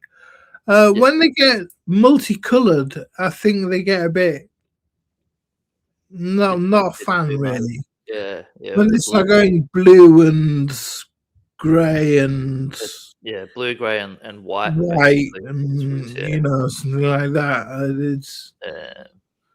It's But the green itself, the green color is really nice. That's cool. yeah, the green's nice. Yeah, I really like the Chronomaster Sport, and I hate the way people say, "Oh, it's a Daytona ripoff." Yep. It's its own watch, and it's Yep. like Rich Well, says, these are the best chronographs for your money in the watch market, hands down, value play. Yeah, I think it gets bashed too much. The Chronomaster Sport gets bashed as a Daytona ripoff because, as if people say the Daytona is the best watch out there. You know, it's just a value retention watch. Daytona, it's a trophy watch. You know, say, oh, I managed to get Daytona at retail. It's a, yeah, what's totally. it say? It's just the tricolor really helps to read the chronograph, and your brain separates the dials much easier. Yeah, fair point, Rich. Yeah. Yep. Yeah, I get that. I just don't think it looks good. That's all. Okay.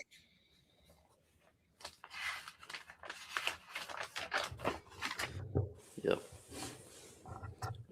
Well, if you don't think they look good, I don't know what you're going to think about these next watches. A collaboration in November 2019, Bremont released a collaboration with Rolling Stones guitarist Ronnie Wood. Ronnie Wood hand-painted 47 individual watch dials while on tour with the Rolling Stones. 47 was a nod to his birth year, 1947, and each of the 47 timepieces is a one-off, a kind of unique piece of original art, albeit rather quickly painted, I'm guessing. The 42mm watches were cast in 18-karat white gold and had a Vachon movement with a moon phase complication. They were originally launched at Watches in Switzerland in London. And if I pick out one of these, you just see the painting on them is despicable.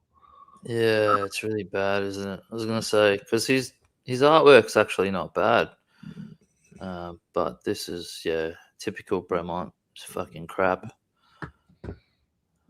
Yeah, that's shit. Yeah. So it's an annual calendar, but the painting, that's not work of art. That's meant to be a guitar, just sort of like smudged round on a. Yeah, I think my daughter could do a better guitar. Exactly, it's a kid's work. Yeah, that's shit. Yeah, I think Ron must have been high as a kite when he did all these. Yeah, his artwork some of his artwork's actually pretty good.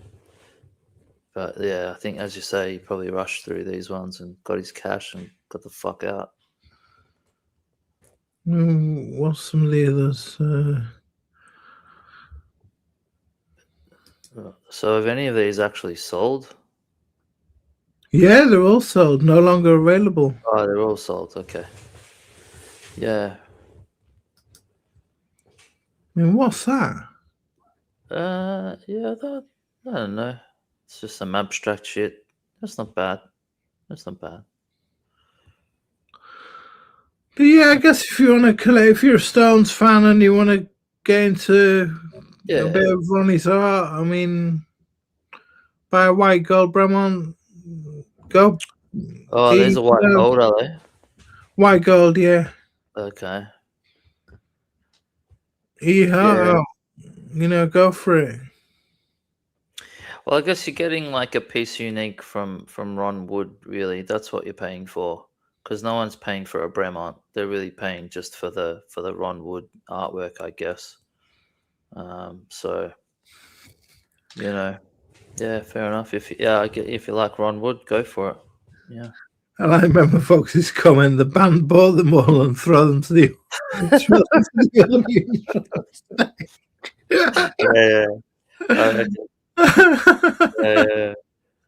Yeah. When Keefe wants to take one of the girls home from the front row, he's like, "Here you go, have a watch." Yeah. But didn't Rolling Stones have done?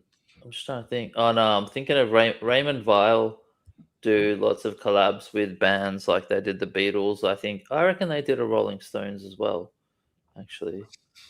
Yeah, a bit hand painted out. I don't know how much he's got for secondary, but they're probably not that much. But yeah, I wouldn't have thought that much. No. Yeah. So move on. And another rocker. Quite like this one though. The Brian Ferry, H. Moser, Small Seconds. Another English rocker from the band Roxy Music is Brian Ferry. And in November 2015, H. Moser announced this collaboration with him that was available to the public in January 2016. It was a vintage-inspired 38.8mm red gold case with a matte white lacquered dial, blue Breguet-style hands, and red accents. It was powered by the manually wound HMC 321 caliber with a 3 days power reserve. And instead of the usual Swiss made being written on the dial, it had Brian Ferry's name at the 6 o'clock position, which is subtle, but maybe a bit unnecessarily tacky. I don't know. Yeah. It was only limited to 100 pieces. Okay. So I've got to say though, I mean, what a beautiful looking watch, man. Like that's just stunning. Like fucking beautiful watch. Now, would you put up with having the Brian Ferry on the dial? That's the question. yeah. Do you know what I mean? Like, why you've got to really love Brian Ferry to want to have this watch. It's small. It's yeah, but I get it. Instead of Swiss made, it's got Brian Ferry. It's a little unnecessary, isn't it? But it's small. It's out of the way. It's not in your face. You know, you have to go looking for it, I reckon. But just look at that. I mean, far out. That reminds me a bit of your Breguet, Tom. Actually, you know that general aesthetic. I mean, that's a beautiful watch. Fucking hell, that's insane.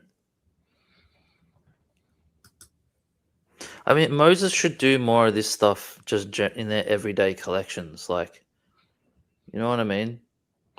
Yeah, I guess you're right. You know, it's a nice dress watch, isn't it? Breguet style hands. Bro, this is unreal. Yeah, like really nice.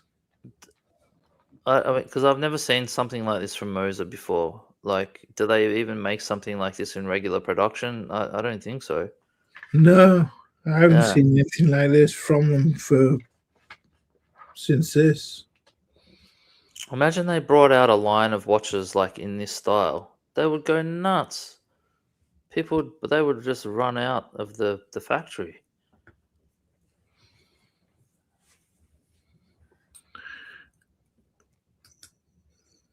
He plays for a band called Rock. He played for a band called Roxy Music. You'll know the song, Rich Buddy. Love is the drug. Just look up that song, man. Love is the drug. You'll know that. You'll know the song if you've heard it. It's a mega song. Yeah, Mama Fox. Funny, good point. Why something like this with a celeb autograph? Just Rich says he'd buy it tonight. Yeah. That's one hell of a nice looking watch, I've got to say. Not Puy the Bear style. Yeah, He didn't like okay, classical no, stuff. yeah. Rich is going to remember this one. It's only $220,000 pre-owned. Interesting.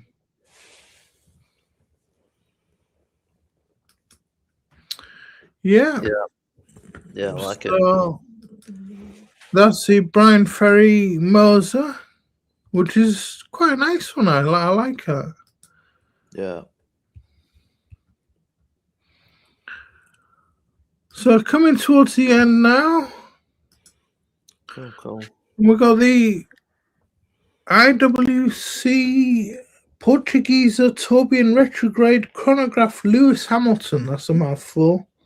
Yeah. This IWC Portuguese Chronograph Retrograde Chronograph was released in September 2023 and was the third collaboration between Formula One driver Lewis Hamilton and IWC, but the very first time Hamilton designed a Portuguese model.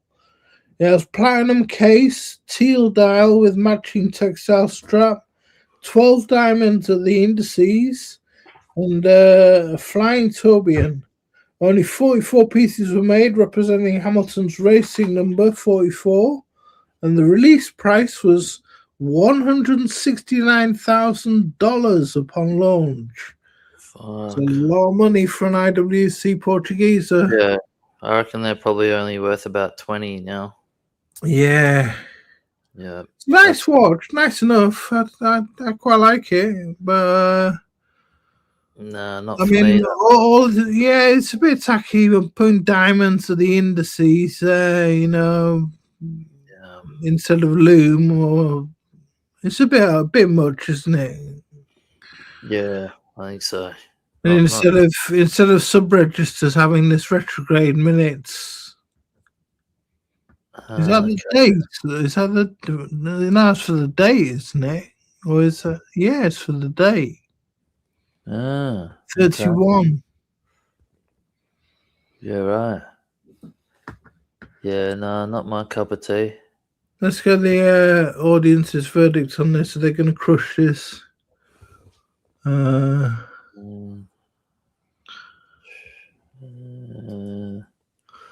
Rich says he has an IWC in his dash of his AMG. So cool. Didn't know those there until he bought his car. What a treat that was. Yeah. Nice. Yeah, nice that you got an AMG, Rich. Nice. Yeah. Gotta love an AMG. Yep. Yeah, no, you got to get this watch off the screen. It's really bad, man. It's hurting your eyes.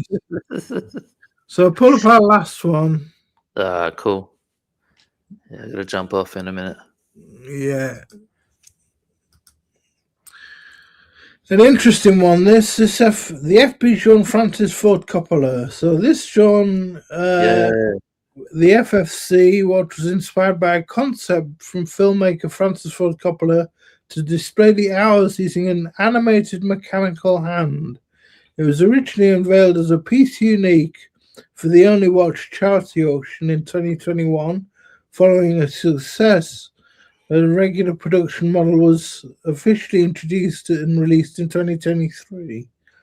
The watch relies on a proprietary automation caliber 1300.3 that shifts the fingers to tell the time, borrowing its design from a 16th century prosthetic created by French surgeon Ambroise Paré.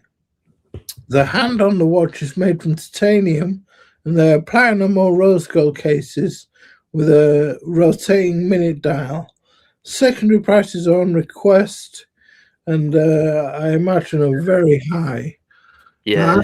I prefer this in the rose gold, to be honest with you. That one. I feel really nice. But yeah, man, I'd take any one I could get, to be honest. But it's interesting to see how the hours are shown displayed with the fingers. 2, 3, 4, 5. That's fine. And then, okay, so 6 hands as well. down. So the thumb moves. The thumb moves basically. So Oh, the okay. thumb That's is the thumb. in, Yeah, okay. and then the thumb comes out at 5, Yeah. and then disappear, and then all fingers disappear at 6, and then the thumb stays out 1, 2, 3, 4, and then the Then it thumb goes comes back in Yeah. at 10, stays in with the little finger coming in and coming out, Ah, and then the thumb comes out with the little finger for 12. A bit. You'd have to get used to that way of telling time because it's a bit yeah. confusing. Yeah, totally. Yeah, fucking hell. I'm good up till 5 o'clock. After 5, I'm done. I don't know what's going on. Yeah. Yeah. So it comes from this prosthetic hand, the 16th century prosthetic hand Yeah. design. But imagine Tom, the watchmaking that has to go into a movement to make that. Like, what the fuck? How did they do it? Like, how did they actually do it mechanically, you know? It's really crazy. Well, you can see the movement here. And it's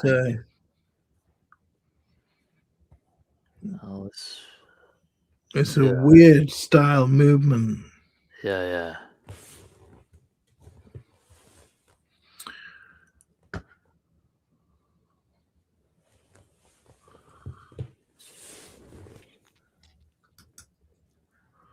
Yeah, no, this is a cool watch. These are going for mega money as well. I think from memory, I think one was auctioned recently for around 2 million. I think. Yeah, mega big bucks these.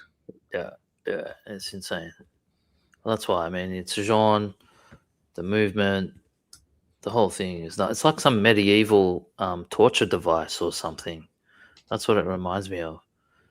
I get real medieval vibes coming from this thing. You know what I mean? Easy to remember after a bottle of red. Yeah, exactly. Yeah. Hey, man, I have to jump off, man. With the middle finger. Okay, great to see everyone in chat. Thanks a lot and for sticking with us, and hope you enjoyed the show. If you do, please give us a thumbs up. Really appreciate it. Make us happy. Yeah. And please subscribe if you're not subscribed. And yeah, thanks a lot to JCB for joining us. And thanks a lot to Abdul for joining us.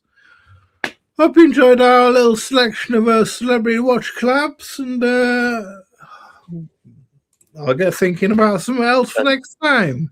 Yeah. We'll come up with something. And yeah, thanks for joining us, guys, and we'll see you next time on the Escapement Show. So take care. Oh, I'm left by myself. Take care, everyone. See you soon. Cheers.